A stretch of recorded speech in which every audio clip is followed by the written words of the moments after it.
This is Performance Anxiety on the Pantheon Podcast Network, and I'm your host, Mark. Today's guests make me want to do this podcast outdoors.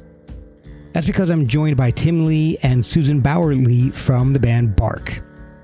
When we recorded this, they were just hanging outside on a beautiful Mississippi evening. And the way this band came together is really wild. Actually, the way the previous band, the Tim Lee 3, came together is wild. Bark was just the natural progression of that. Tim grew up with church music all over the place as his dad was a minister, and Susan's first concert was the Monkees with The Who opening up. Or at least that's what she's been told. Tim has been in bands since the 80s like Let's Active and Marty Jones, but took a decade off during the 90s and went back to school. He reactivated his career during the early 2000s, and Susan quickly joined him after she woke up one morning and told Tim that she was going to learn to play bass guitar. In 6 months, she was playing in a band. She did the same thing with drums. And oh yeah, she sings at the same time too. Bark was formed to kind of simplify things. But the music isn't simple. And it's so good, it's won awards. Bark is Tim and Susan, and that's really it. And they have a new album out, aptly titled Loud. We talk about the journey to get from Beat Temptation to Bark, and what they're doing differently, if anything, with this new album. So check them out at bark-loud.com to order the album and get their social media links. Follow them and us on Instagram. We're at Performance ANX there and on X, and they're at bark.timlee3. You can support us too, and you go to ko-fi.com/performanceanxiety to send us coffee money. Go to performanceanx.threadless.com to check out our new logo design. And now, it might get loud on a beautiful Mississippi evening with Bark on Performance Anxiety on the Pantheon Podcast Network. Awesome. Okay. All right. Hey, y'all. He's Tim. I am. I thought I was Susan. No, I'm Susan. You're Tim. Hi, I'm Tim. We're Bark, We're Bark. and this is the Performance Anxiety podcast. Podcast. So I'm changing my name to Tim Performance Anxiety Podcast Lee. And I'm going to be Susan, Performance Anxiety Podcast Lee. And we're going to be Performance Anxiety Podcast Bark. Sweet. So there, it all comes together. How you doing? Good. How are you? Oh, I'm doing wonderful. Thank you. Man, it looks nice out there. Sun's still out. Is. Yeah, Somewhat. slightly, yeah. It's black where I'm at. I'm in Virginia, so it's dark right now. Oh, Eastern time zone. Yeah. yeah. I hate when it starts to get dark too early. Yeah, no, and it's headed that direction. Yeah. Yep. It'll be here also soon enough. Yeah. Well, I wanted to thank you guys for hopping on with me tonight. It's really wonderful to have you guys. Thank you. I have been enjoying finding you guys, actually, because I went back and I started listening to some of the older albums and all, and it's really cool stuff, man. You guys are really awesome. Thanks. But I wanted to start off finding out a little bit about how we got to this point. So I want to go back and figure out how you guys got into music in the first place, how it made such an impact on you. And I think what we'll do is I'll start off with Tim, because he's the one I found the most history on. Yes, absolutely. I have a longer history. I have none history. Oh, yeah. Well, that's what My history is minimal. That's one thing that fascinates me, because I did read some really interesting stuff and I want to find out more about it. But we'll go as chronologically, I guess, as we can. It doesn't have to be, strictly chronological, but we'll start off there and we'll see where it goes. It's pretty casual stuff. Cool. So this will be for a question kind of for both of you, I guess, to start off with. Tim, I'll point it to you first. How did you get into music in the first place? Was there was it a big influence in the house when you were growing up? Was there a lot of it going on, or was that something that you kind of found on your own? I did grow up in a fairly musical family. Everybody was a good singer but me. And, but, I mean... Church singing. Yeah, well, my dad was a minister, so there was a lot of church singing and stuff. But, my older brother was a really good singer, and my sisters were good singers. And one of my sisters was a good piano player, and my dad's an amazing singer. But, I'm that age where I grew up with rock and roll, pop music, whatever.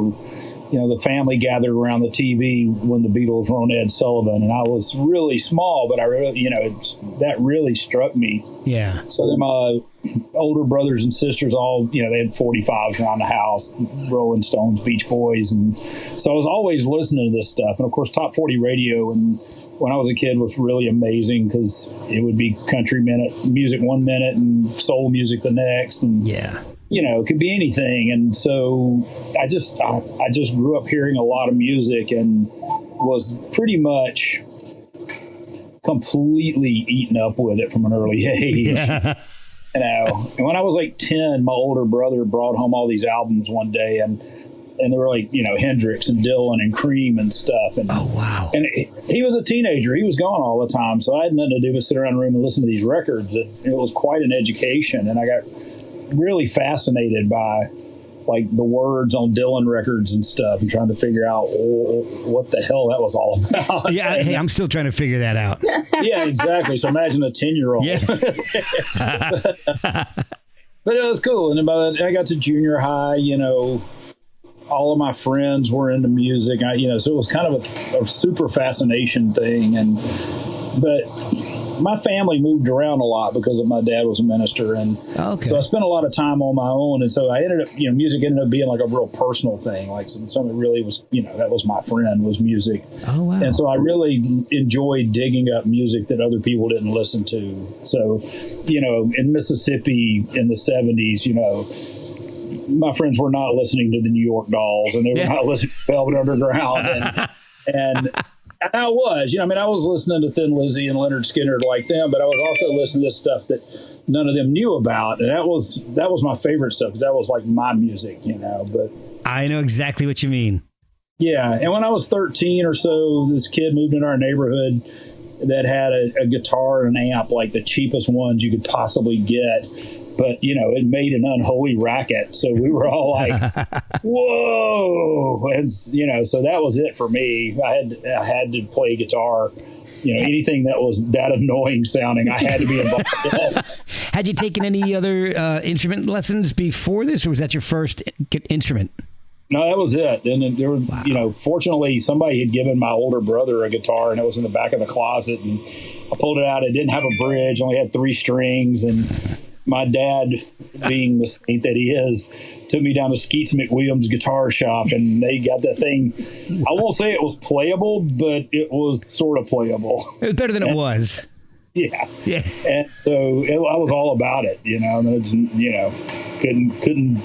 couldn't put it down after that. Oh, wow. So when did you start playing out with people? I mean, and was music basically what you decided to do at that point, or was there an aha moment where you're like, oh, this is it? It was a weird thing, because I started playing with other people a couple of years after I started playing, and I was 14, 15, whatever. And, and that's magic. When you start playing music with other people and there's that interaction, that's the magic of music to me. And so that was really cool. But it's like, like every bunch of teenagers, we sat around talking about the bands we were going to start, and we were going to do this, we were going to do that, we were going to call it this, and blah, blah, blah. We were going to play these songs. And I just kind of figured out after a while that if I was ever going to be in a band, I just had to do it. And so I, went out and booked a gig, and next thing you know, we were a band. So, but, growing up in Jackson, Mississippi, there was no original music. So everybody came up through cover bands and stuff. But yeah. That was also the era that, the sort of American independent music scene started happening in the late 70s. All of a sudden there were, you started seeing those television singles and Patti Smith singles and, oddball singles from punk bands in Texas or whatever. Right. And, then, bands from North Carolina, Sneakers and people like that. And it was, really, inspiring to like, okay, you can do that. And, if you went out of town to New Orleans to see a band, if you went to see, I don't know, Marshall Crenshaw or REM or something, there was some local band opening that was playing, 40 minutes of original music. And it was just like, that was the aha moment was like, oh, other people do it. Why can't I? Yeah. Okay. We'll be right back after a word from our sponsors. Before you skip over this ad, give me 1 minute. Like most podcasts, I pick sponsors carefully, and I use the products that advertise here. Pure Spectrum CBD is a product that has been really beneficial for me. They have a wide variety of great products that can be used on a daily or as needed basis. I've been using the tincture every day, and it's been wonderful for easing anxiety. And I absolutely love the isolate. I use it instead of acetaminophen or ibuprofen, and it's worked so well for the relief of aches and pains. They also have soaks, lotions, salves, gummies, and more, plus an entire line for fitness recovery. They even have products for your pets. See everything they offer at purespectrumcbd.com. And if you have questions, they're there to help. They helped me when I had no idea where to start. After you fill your cart, use code PERFORMANCEANX for 15% off your purchase. Pure Spectrum CBD, Pure Spectrum CBD, Pure Spectrum CBD. And kind of coming back to my little community and going like, I'm not doing the cover band thing anymore. And them all going, how are you going to get paid? You'll never make any money. Yeah. Like, never picked up a guitar because I thought I'd make $1. I picked up a guitar because it was cool. Yeah. Yeah. So, all right, Susan, what about you? Was music a big factor in your life early on? Yeah, I mean, I listened to a lot of music, my very first concert ever was seeing the Monkees. Oh, wow. And I was 9 years old and my friend was 8 years old, and our moms took us up to the Enorma Dome in the big city and got us in our seats, and then they went and sat in the car and left us in there by ourselves. Like nobody would do that now. No. Oh my gosh. This wasn't the famous tour where Jimi Hendrix opened, was it? No, but The Who opened. The Who opened, apparently. Yeah. I have no memory of it. Because Davy Jones was not in The Who. Oh, well, yeah.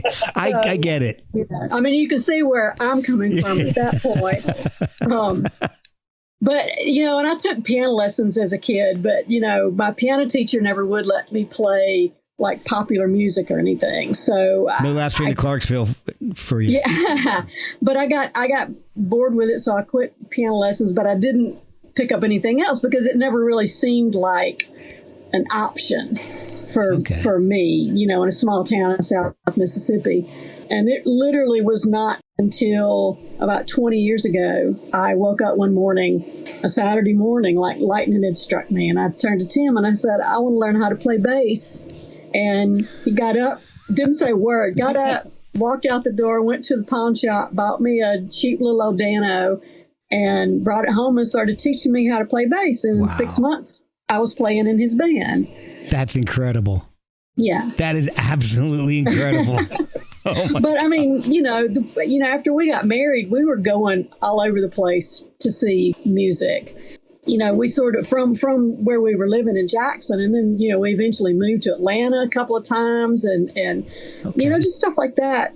Just seeing a lot of really cool people. And, and then when we were in Jackson, we started booking because we realized that they all had to come through Jackson if they're going from New Orleans to Memphis or, Dallas to Atlanta or something like that. Yeah. They all had to come through Jackson. So we started booking some bands, and through that we still have lifelong friends from that. Oh, that is awesome. Yeah. So that was really huge for me. Yeah.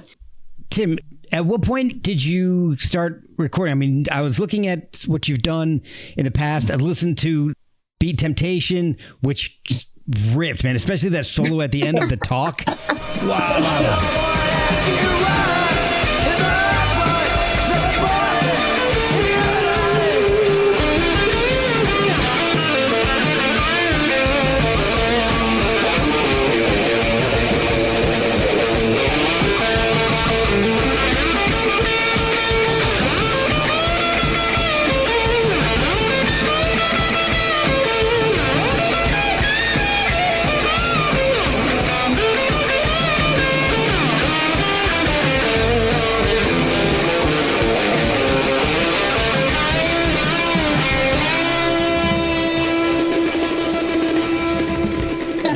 Man, that is awesome. Beat Temptation still gets together and plays every now and then. Really? Yeah. Those are still some of my best friends. Oh, that is awesome.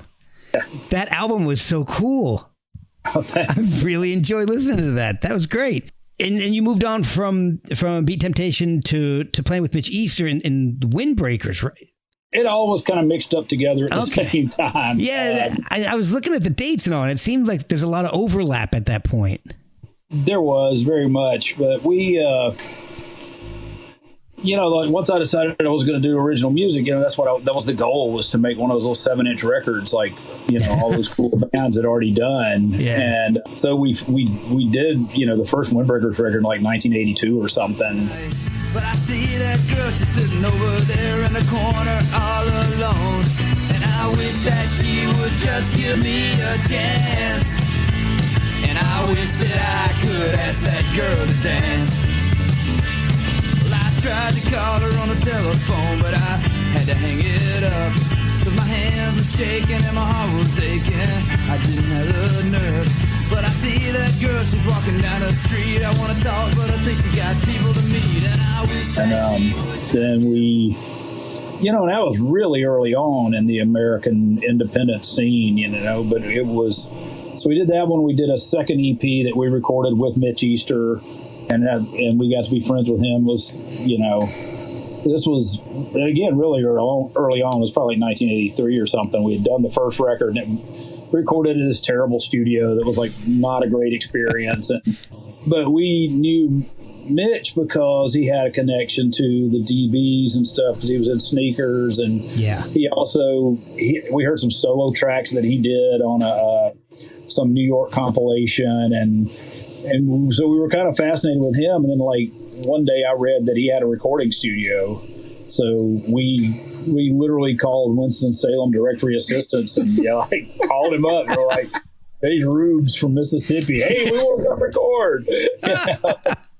And he was great. And so like the first time we went up there, we recorded 2 songs, mixed and everything out the door in over 24 hours, nonstop. And but it was such a great experience, because this was a guy that knew how to make cool sounding records. Yeah. And he was completely willing to go down any path we wanted to go, and knew how to do every crazy idea that we had in mind. And so it just really taught me, if nothing else, that making records was fun. It's really cool, because the sound between Beat Temptation and the Windbreakers, way different sounds for each band. It's amazing. Very different. And again, it's who you're working with. With the Windbreakers, it was usually, me and Bobby Sutliff, and the power pop thing was very much Bobby's milieu, and he was, really, really good at it. But, he kind of had a singular path he took with music, with very little string, some with string, but not a lot. But I was never content to just focus on one thing, because I just felt like, I could learn a lot more if I tried a bunch of different things. Well, and in the case of Beat Temptation, it was just literally those people, Bruce and Sherry and Robin. When we get together, it's the craziest group of people you've ever met. we bring it out in each other in a really good way. Well, so that brings up a question, and it's about the Windbreakers and the band name, because I'm just, is the name based on a jacket, or is it a fart joke? It's a bad joke that stuck. Like, Bobby and I were in different bands at one time, and somehow we got together to play at like a house party or something. And as a joke, we called it the Windbreakers, and then that just somehow stuck. And I love stories like that. Some things you never live down. And then you ended up playing with a lot of really cool people. And you played with Let's Active, Marty Jones, Swimming Pool Cues. But when did that start happening? Was that around the same time when you started going on the road with other people, or was that a little bit later? That's right. The Let's Active thing happened because, we've been recording with Mitch, and he and I hit it off really well, and, we're still good friends, but they put out their first full-length album, Cypress, and it had parts, because, they were a three-piece band, but the record had, like, keyboards and extra guitars and stuff. Yeah. So basically, I went along to play all those parts. So, and that kind of led to the Marty Jones thing, and then, the swimming pool cues thing, because we lived in and out of Atlanta. I knew them, and they needed a bass player for a 3-week tour, and it turned into 2 years. Wow. So yeah, and I love, collaborating with different people. So it was a natural thing for me when I wasn't doing the Windbreakers or solo records or something to go be in somebody else's band. And then you kind of left for a while. You took a hiatus. It looked like around the end of the 80s or so. For what is it, about 10 years? You were more or less, yeah. What happened? What made you just put everything down? The 80s thing was so weird because going into the 80s, early 80s, mid 80s, the independent music scene was so cool and so much fun, and so many people, interacting and, doing it for art's sake and fun's sake and whatever sake. And then towards the end of the decade, the major labels had seen, they had sniffed a lot of success out of REM and thought, oh, well, we need to get over here and, co-opt this stuff. And so it went from being like this really fun thing to like a bunch of people talking about trying to get record deals. And as far as the business end of it, I had, I'm not that guy. I don't know how to do it. And I didn't have people around me who did. So it just kind of, after a while, felt like I was beating my head against a brick wall. You make a certain amount of progress, certain amount of progress, and then you just stop.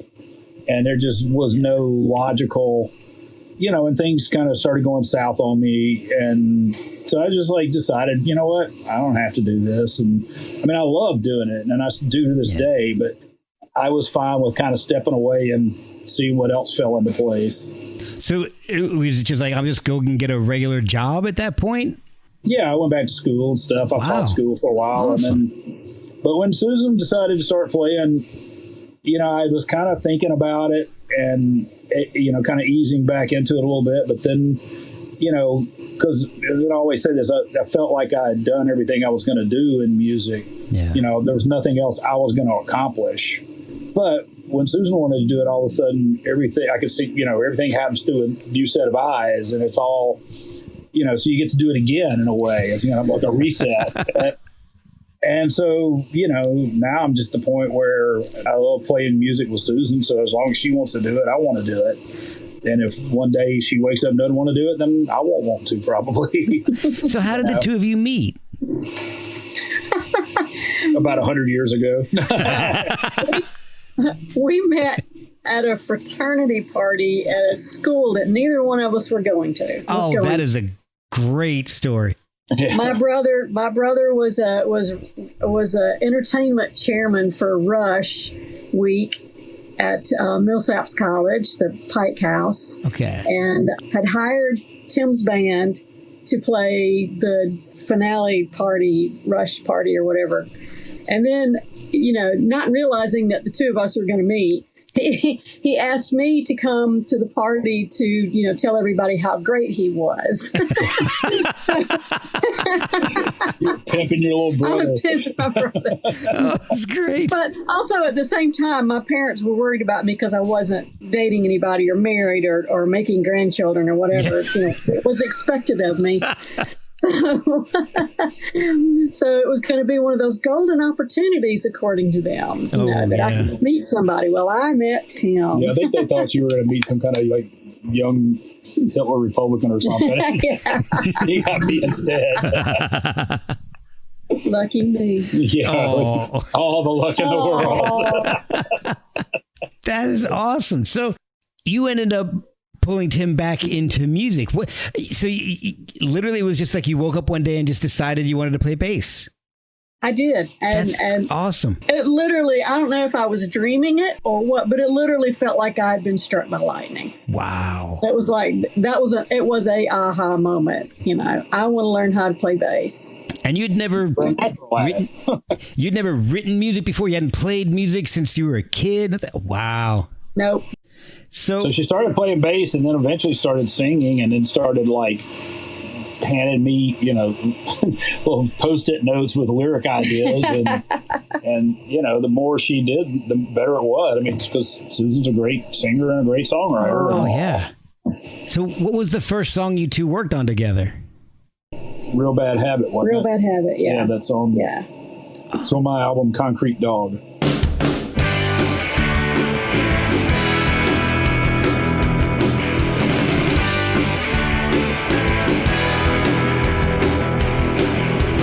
Bottle rocket soar across a clear night sky. You're holding me close, I'm wondering why. There's blood in the water and it's making me sick. You're a real bad habit that I just can't kick. Shooting star lighting up the sky for a while. You're playing the radio. And so all of this was basically the birth of Tim Lee 3, right? Well, it was. I was still making solo records for a minute there. They were called Tim Lee Records, but it was a band, and then we ended up kind of stripping it down, and it became a 3-piece, and so we called it the Tim Lee 3. And then when Susan started playing drums, we narrowed it down even more to just 2 people. And then Bark was born. I was going to say you got to kind of stop now. The further you go on, the less people are in your band. Exactly. I think Susan's going to fire me eventually. Then you both have your own solo careers. No, that's true. Yeah, I'm just around to carry the drums. Well, what I really enjoyed about Tim Lee 3 and Bark is that it actually kind of has shades of the Windbreakers, but there's more in the rock vein. Less REM, more Drive-By Truckers. Yeah. Which is like the song What I Have Not Got is my favorite example for that. That song is kick ass.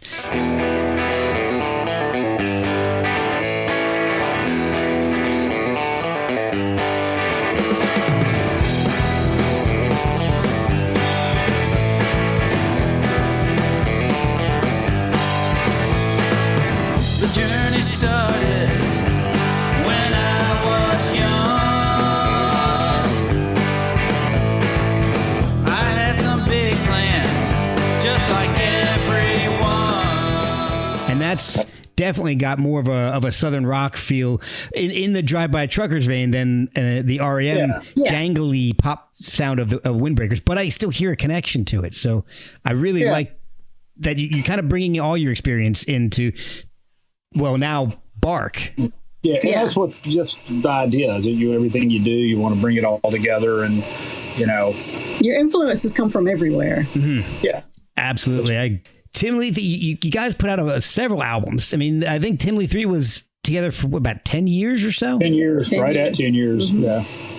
What made you decide to play drums? Was it the same thing? You just woke up one day? Yeah, crazy woman. What was it? Well, no, actually, I mean, I 10 years ago, I started having some health issues that were causing problems with playing bass. Okay. And I needed to stop playing bass, but I was not ready to stop playing music. So our drummer at the time in the Tim Lee 3, Chris Bratta, also taught kids drums. Oh. He taught kids how to play drums. And I was like, oh, if you can teach kids, you can teach me. And we did. How bold. I know, how bold of me. But he agreed to teach me how to play drums, and he taught me how to read charts for drums. I'm not sure I could do that now, but this was 10 years ago. Yeah. And it was the kind of thing where you can hit out the notes that you're looking at on the charts and stuff like that. But it wasn't until you sort of have an aha moment when you're like, oh my God, I know what this is supposed to sound like, and you start hitting it like you have rhythm now. And it was really, really cool when that happened. It was like, oh my God, I can do this. Yeah. 6 months I was on stage playing drums. That's your threshold. All you got to do is do something for 6 months. It is. Oh yeah. Yeah. But you're not only playing drums on stage in 6 months. You were playing drums and singing at the same time. I have seen some of the live clips on YouTube, and it was so impressed me because I can barely walk and talk at the same time, and you got. Well, I think a lot of it comes from singing and playing bass at the same time. Because bass is essentially, it is melodic and rhythm at the same time. So learning how to sing and play bass at the same time sort of took care of it. When I started playing drums, it just singing just followed naturally. We'll be right back after a word from our sponsors. So when you picked up, going back a little bit to pick up the bass initially, did you decide, well, I'm going to sing at the same time too? Or was singing something that you did throughout anyway? It was not. I mean, I've sung all the time, just to the radio and to records and stuff, but never seriously. And so I think we were in the studio, recording something. We were recording Concrete Dog. Concrete Dog, yeah. And the guy who was a studio engineer, Don Coffey, said that I needed to start singing, and I'm like, no, not me, and they were like, yes, you. So well, there was a song that needed backing vocals, yes. And Don was like, Susan, why don't you go try that? Yeah. Wow. You think that, yeah. I was scared to death. I made Tim come into the vocal booth with me and hold my hand because I was scared to death. And you nailed it. I did, but I don't have high expectations for myself. So when Bark starts, was Timley 3 finished? I mean, was there a clean separation between the two, or a line of demarcation between the two? No, Bark started out as a side project. Okay. And so we were doing both for a couple of years probably. Yeah. And because Bark's about to hit our 10th anniversary in the spring. Yeah. Wow. So yeah, we overlapped for a couple of years, but it just got to the point where having two bands was just kind of managing the affairs of two bands. Not just, like if you book a lot of Bark gigs, you feel like Timley 3 is being ignored. You book a lot of Timley 3 gigs, you feel like Bark's being ignored, And so we just decided it was a lot, as well as things were going with the Timley 3, we just were ready to concentrate on Bark and make that our thing. And it pretty much has been for a while. I mean, we played on other people's records, and, we always collaborate with other people and have people collaborate on our records. But, it's just easier to play with, two people who live together and know each other's schedules. And yeah. It's very easy to travel together. Oh, yeah. I'll bet. Like you said, it's so much easier when you can just turn around and say, hey, what are we doing next weekend? Instead of having to contact somebody else in the band. All 5 people. Yeah. Exactly. So how did you guys choose the name Bark for the band? As I recall, Susan, we started playing as a 2-piece, and Susan said, oh, by the way, the band's going to be called Bark. I don't know why. And I said, okay. I think at the time we had a lot of dogs in the house because we were fostering for Belly Rub's Basset Rescue Group. Oh, wow. Basset Hound. Oh, my gosh. I can see why you named it Bark now. Yeah. We have a 15-year-old Basset Hound in the house barking at us now. Yes. Oh, my God.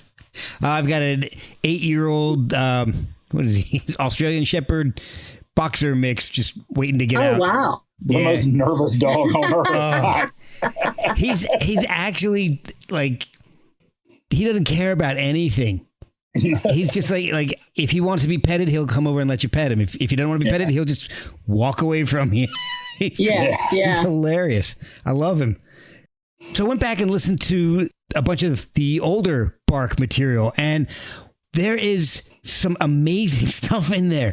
The sound for me kind of gets a little bit bluesier with Bark compared to Timley 3, and the Terminal Everything album really spoke to me. It was amazing. I mean, you were talking about some of the collaborations you've done, and Apocalypse Shimmy with Black Atticus. Yeah. Amazing.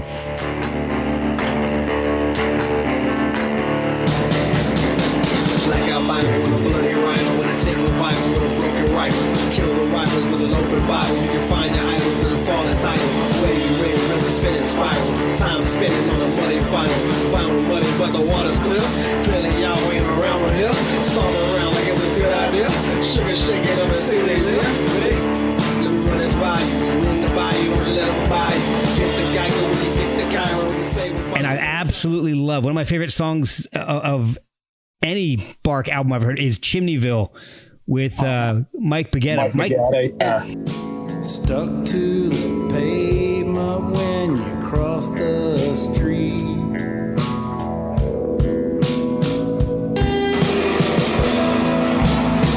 In Chimneyville, we learned to stand straight and tall.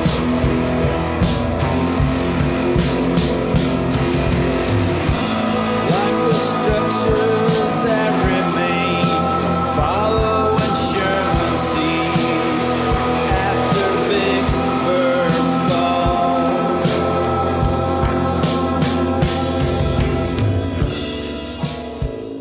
Mike's been on the podcast, and I love the guy. Oh, cool. Mike's He's a good friend. Yeah, he is. His wife helped save our dog's life when he had to have an emergency splenectomy. Whoa. Yeah, Mike's wife is a veterinary, like one of the top veterinary experts in the country. Yeah. Oh, She's my a total badass. gosh, that's amazing. Yeah. She's awesome. Now I know He's who awesome too, but she's awesome. Yeah, she's a lot awesome. So now the name Bark is there's even more behind it now. Yeah. So, and one of the cool things I discovered is that Terminal Everything won some recognition from the Mississippi Institute of Arts and Letters. Can you tell me a little bit about what that institute is and what the recognition you guys earned was? Well, they are a arts organization that recognizes Mississippi artists, not just musicians, but visual artists, writers, poets. But they have two musical categories. Yeah. One is contemporary and one is classical. Yeah. And Okay. so, yeah, when that record came out, we were nominated for the contemporary and were voted. I mean, well, it was a judge who judged it, but we won over like some pretty impressive, like North Mississippi All-Stars and Kingfish and Wow. George Cartwright, and We didn't think we stood a Molly chance. Thomas, like really amazing artists. Yeah. We got nominated. We were going like, well, that's awfully nice. We got nominated. We're gonna get no way we're gonna win. You can always put the nomination on your resume, but, Yeah, but winning it is something else. That's amazing. It was very cool. yeah. That's Apparently, very cool. the judge thought we had the better songwriting, so that was because it's music composition is the actual category. So Okay. So I'm not disagree with him. nor should you. And now there's 4 COVID-stained years between Terminal Everything and Loud. Was this album written during that, or was this done post-COVID? We started writing the songs prior to COVID, so because some of those songs we were actually playing out while we were still kind of promoting Terminal Everything, which of course, in the middle of promoting Terminal Everything, playing gigs went away. Yeah, the world shut COVID down. happened and everything stopped. So But we lived in the same house. We had rehearsal space in the house, and so we were able to continue working on songs. And so the rest of them were written. It's probably half and half before and after. But yeah. we were still living in Knoxville, Tennessee at the time. Oh, okay. But we came to Water Valley, Mississippi, where we live now, and recorded a couple of times during there, like doing the sort of a pod with just the people at the studio, Right. And so it worked out great because we had not worked with Matt Patton and Bronson 2 and Schaefer Yana before. And so there were people we knew and wanted to work with, so it just was a good time to do it, and it ended up being a lot of fun. And Yeah. it was a good thing.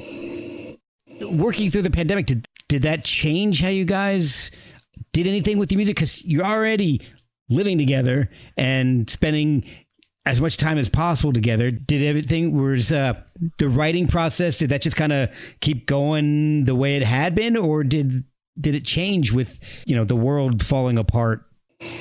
Well, through the pandemic, Tim actually still continued working. Still went to work every day. Yeah, my job. His job was still job was still happening, so he went to work, and I was freelance working from home already anyway.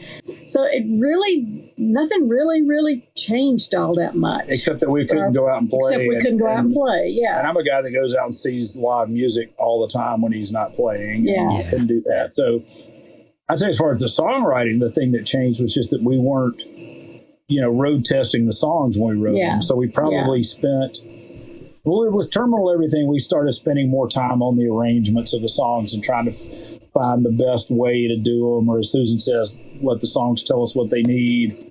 So we probably did more of that during the pandemic, where, it's not like, oh, let's work this up and we'll play it next weekend. It's like, oh, we'll just keep working on it for a while and we'll fine tune it a little better maybe and all that. So I think that's the only thing that really changed there. Yeah. Okay. Well, you've got the new album Loud out, and I've been listening to it a lot, and I've got some questions. All right. The first, you probably have bad answers. That's totally fine, absolutely acceptable, and encouraged. Okay. But the first thing I want to ask you about is the only cover on the album, James Robertson Must Turn Right. Yeah. I absolutely love that song, and I didn't know it was a cover when I first listened to it.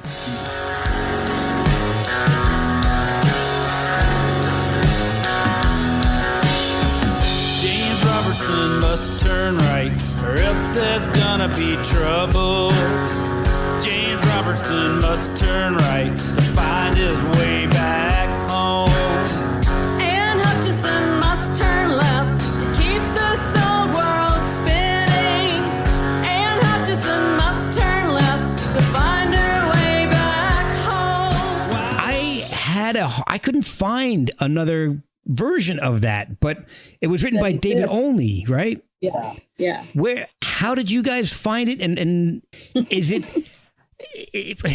I guess the reason I'm asking is because there is a strong CSNY Ohio feel to it. And I really wanted to hear the original to see if that's something that you guys put together, or if that was the way it was originally written and CSNY kind of swiped that. What is it like? Well, so, David was a good friend, and we played some shows with him, and he was a great supporter of ours. And, he died on stage at the 30A Songwriters Festival, early 2020. And the afternoon before he played that show and died, he did a webcast thing down there. And I just happened to watch it because it was David, and he played that song. And he'd never recorded it, so he played it there, and just him and an acoustic guitar. And that's where I learned it. And then we just took it and started playing it our way. Oh, wow. And the version on the record's pretty much just the way we play it, except Jay Gonzalez from the Truckers played accordion on it. Oh, cool. That was only real overdub on that song, except Matt Patton added some backing vocals at the end of the song. But other than that, that's pretty much how we do it.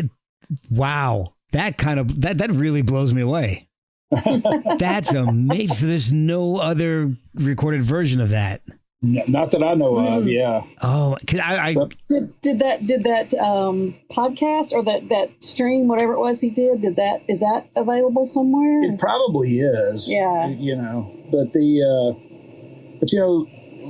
summer before last we were playing in Nashville, and we played that song, and David's wife and daughter were both there, which we didn't know. And then afterwards they introduced themselves, and they loved it, and they gave us their blessing to do the song. So, oh, that's amazing.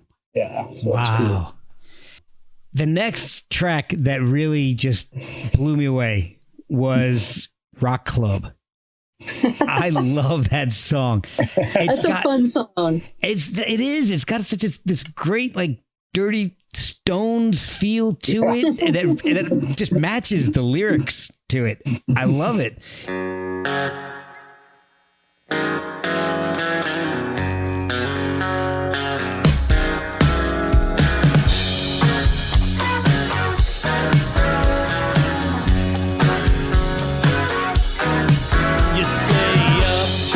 late. And you drink too much. Too many long nights down at the rock club. Is there anything, a story behind that, or because it's great lyric writing? I love it. You know, I think I'd been just sitting around playing that riff, and I was like, oh, well, this. And I never start with music. I always start with words. But okay. I was playing that riff, and I just, you know, I think I literally sat there and thought, and it was probably during the pandemic when you couldn't go out and you couldn't drink too much in public. I said, thinking, yeah, you stay up too late, you drink too much, too many long nights down at the Rock. It's like, that's what I miss. That's what I love. And so it started out as sort of a letter to myself. Nice. And then it just kind of took from there, and then we got together on it and finished it out and worked out the arrangement and stuff. But, yeah, I mean, because I'm, 100 years old, but I still I love being the old guy at the back of the punk rock show on Wednesday night, with 20 kids. I love that energy. I love the excitement of people making racket together. And it doesn't have to be great, it's just got to be,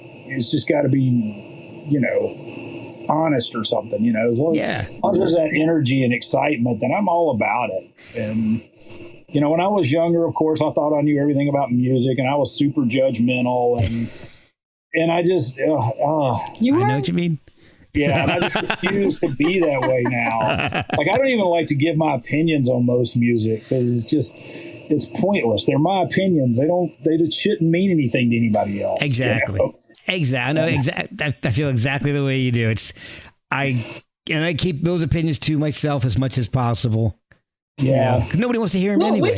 We share opinions. Yeah. Well, we'll say stuff to each other we won't say to others. We'll talk smack among ourselves, but that's it. Yeah. You guys sound like me and my wife. There's a lot of, I would never say this to anybody else, but. Mm-hmm. I know my wife and I are this exact same way. Yeah. But but it's funny. I was at a show not too long ago, and it was a band that somebody had asked me to go see, and the thing is, I immediately saw that I was analyzing it and trying to figure out what the deal was. And that immediately told me that I wasn't really feeling it. I wasn't enjoying it, because I was sitting there going like, well, it's that, and immediately I'm not having fun if I'm analyzing some music. Yeah. And somebody ran up to me and like, grabbed, like, what do you think? And I was like, oh. Yeah. That's when you break out the, not bad. Well, and I was like, I think I said, yeah, they're good, because they were good. They were great, but I didn't feel a bit of it. And they were like, "What do you like it?" And I'm going like, "I like it fine." I like to get out, and I can't lie that much. Yeah, I like it more than I don't like it. But it was a band that was like super competent and totally tight and really entertaining, and I didn't feel a thing. And so it was, as far as I'm concerned, that's on me. But I can't stand it when people like corner me for my opinion. Yeah, I get that. I get it. Well, one of the things I thought was really interesting is that certain songs like Radar Love, your voice, it's the dead ringer for Tom Petty at times. It's crazy.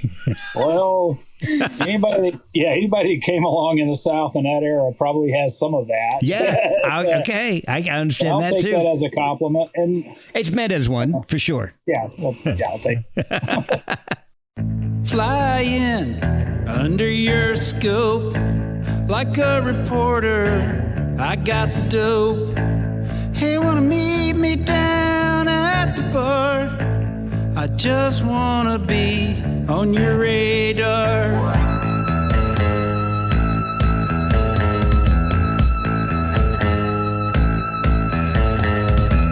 My cloaking system is fully intact, like a librarian. And I think I absolutely love So Much Time, because I love the way it ends. It sounds like the whole entire song is just kind of melting into itself. It's just such a cool way to end the song. I love it. It's so awesome.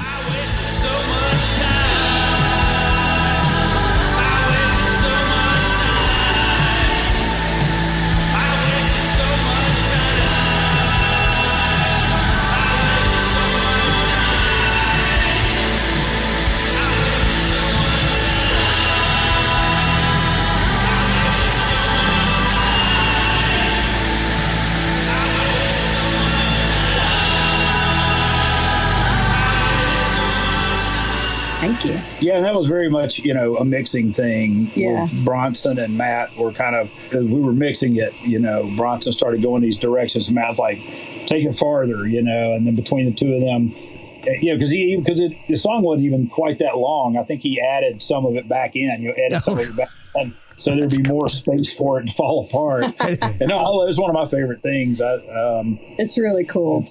It is. It's one of my favorite parts of the album. It just kind of, it's almost like it just melts together. It's so cool. Now, have you guys been playing live a lot since everything has opened up over the past year or so and gotten back into the swing of things? We did for a while there. Like, we started out this year playing a bunch the first couple of months, and then we've had a lot of stuff happen with like a lot of family health issues and things that have gone crazy. And so until just the last couple of weeks, we had not been playing much. And so, but we've picked it back up the last couple of weeks, and we've got, we're playing 20 some odd times between now and the end of the year, and needing to start looking at what we're going to do next year. But it took a while once we decided, got a plan going for the record. There was a problem with the pressing, and it threw us off on our timing as far as booking stuff. But we've been back into it, and we've had like 3 record release shows, and we're having another one this weekend. And cool. Just having them in different places, and they've all been really good. So, Do you guys kind of stay regional, or do you venture out to, like, I don't know, East Coast, maybe DC, where I'm at? We venture out. We'll be later this. I have sort of a day gig with a public radio show that's like a live show, and so they do Thursday nights throughout the fall, and that wraps up middle of November. And as soon as that wraps up, we're going out for a couple of weeks. And I know we're going to. I think we're going to Richmond and Baltimore. Oh, cool. Yeah, and we're going all the way to New England. Oh, wow. All the way up to New Hampshire. Yeah, I think we're going as far as New Hampshire. Oh, my gosh. So, yeah, we're not afraid to get out there. It just, timing has to work. And we do everything ourselves pretty much. So, yeah. I mean, Matt at Dialback Sound is really good about helping us with dates that we can't get on our own and stuff. But cool. It's so it's no matter what we can pull together. We were branching out more into the Midwest prior to the pandemic, and we had gigs that we had to cancel there, and so we got to start rebuilding that again. Yeah. We've been out west once, just to, playing shows with friends out there. So. Do you? Well, I guess maybe the best way to ask this is there anything on the new album that you guys are like, we're not playing that live because that's too complicated or anything? Is there anything that on the album that it is just couldn't possibly make it to a set list, or is everything fair game? There's nothing on that record that we haven't played live at least once. True. Oh, cool. Like the very last song, I think we've only played it once because it's a real slow song, and and when you generally only play like 40 minutes, 45 minutes, there's only room for like one slow song. And we have 3 or 4 that we really like. So we'll play one for a while, then swap out for another one. Then so that one we played it. I remember playing it at a house concert right before the pandemic. Yeah. I don't think we've played it live since then. I don't think so. But at some point, we'll probably start working on it and swap it out for whatever slow song we're doing this week. Because I would love to hear Float live. We always play that one. We've been playing that one for a couple of years, probably since the beginning of the pandemic. Yeah. Wow. Oh, man. So that one, that one's always in the set list. Yeah. Oh, that's good, because that's just one of the best songs on the album. I love that. That's a great song. Thank you.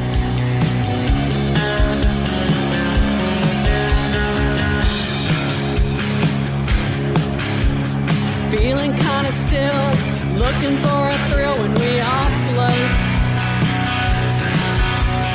Feeling no pain, everybody's insane trying to float. Climb the highest mountain, profess what you believe. Build yourself a trapdoor so you can just leave. So how can people follow you guys? How can they pick up the album and keep track of tour dates and upcoming events? Well, our website, bark-loud.com, there's a calendar on their tour date, a tour date page that has a calendar on it. Okay. You can buy it buy the records at Bandcamp. It's bark-loud.bandcamp.com. Wow. Yay! Yeah, you got it all out. See, that's why I let her talk. I could never get that out. And you can buy directly from us at cooldogsound.com. Do you guys do much on social media, Instagram or X or whatever the hell Twitter is called now? I've kind of taken us off of Twitter more or less. The account's still there because I can't kill it. I know what you mean. It wouldn't let me. The site wouldn't let me kill my account, and I'm like, jeez. I hate you. We're on Facebook. We're on Instagram. Okay. We're on the whole people platform. Yeah. We're on. I'm on Threads, but it's not like a band page on Threads or anything like that. I have no idea what to do with Threads. The podcast is on there, but I don't really post it. It's just basically like Instagram, Twitter. Yeah. Well, it really is, and I kind of the thing that I had my feed on Twitter curated such that I was reading about art and news and the weather. Yeah. And then I had a whole section of this is getting really nerdy, but when you're on the road a lot and you get stuck in traffic and you don't know why you're stuck in traffic, okay? Yeah.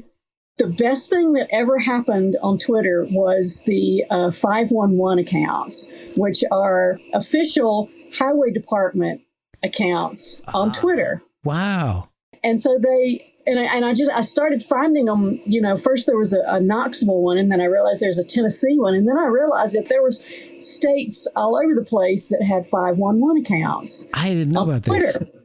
And they, if an accident happens, it's on Twitter, and they tell you what mile marker it is, what time the accident happened, and how long it's going to be before it clears up. And that is the greatest information ever. Yes. I wish I knew about that beforehand. Oh my gosh. So I hated to give up Twitter, but I just had to. And I've been waiting on Threads for like some of these 511 accounts to show up. And I don't know.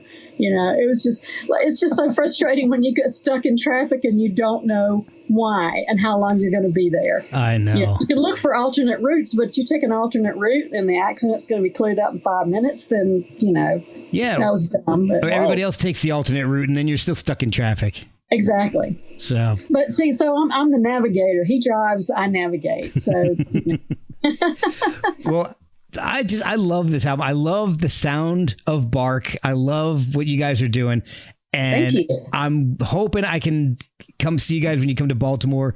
Richmond's a little too far. That's like 3 or 4 hours away, but Baltimore is like an hour and 20 minutes. I can make that. So cool. The other thing is that during the pandemic, Tim wrote a memoir. Oh, really? And we published that a couple of years ago. Yeah. Oh, wow. That's amazing. Is that still available? Yeah, it's called I Saw a Dozen Faces and I Rocked Them All. Subtitle, The Diary of a Never Was. Oh, God. So we'll send you one of those, too. I would love that. Oh, my gosh. That's amazing. Yeah. Awesome. Well, it was a pleasure speaking with you guys tonight. Thank you so much. It was a pleasure speaking with you. Thank you so much. It was fun. Oh, my pleasure. And hopefully we'll meet up in person in Baltimore. I hope so, yes. You chase down someone else's ghost to explain away your past. You really think you got something, but nothing ever lasts. You wanna